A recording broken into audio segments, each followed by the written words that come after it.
15వ ఆర్థిక సంఘం కింద తెలంగాణ గ్రామ పంచాయతీలకు కేంద్ర ప్రభుత్వం 387 కోట్లు విడుదల చేసింది. ఇప్పటికే తొలి విడతగా వచ్చిన 259 కోట్లతో కలిపి మొత్తం 600 నెలపై 6 కోట్లు పంచాయతీల ఖాతాల్లోకి చేరనున్నాయి.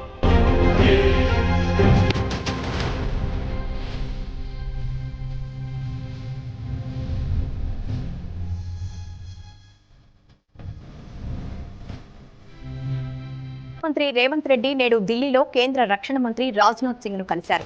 బాపుఘాట్ వద్ద గాంధీ సరోవర్ ప్రాజెక్టు శంకుస్థాపనకు ఆహ్వానించారు. దేశవ్యాప్తంగా జమిలి ఎన్నికలు 2029 ఏప్రిల్లో జరిగే అవకాశం ఉందని సీఎం రేవంత్ రెడ్డి ఆసక్తికర వ్యాఖ్యలు చేశారు.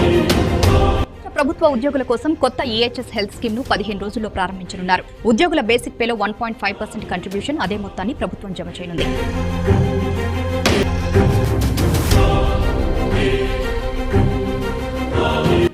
కేంద్ర ప్రభుత్వ విధానాలకు వ్యతిరేకంగా జరిగిన భారత్ బంద్ కారణంగా రాష్ట్రంలో పలుచోట్ల రవాణా, బ్యాంకింగ్ సేవలకు అంతరాయం ఏర్పడింది. సాయంత్రం 5 గంటల తర్వాత పరిస్థితి సాధారణమైంది.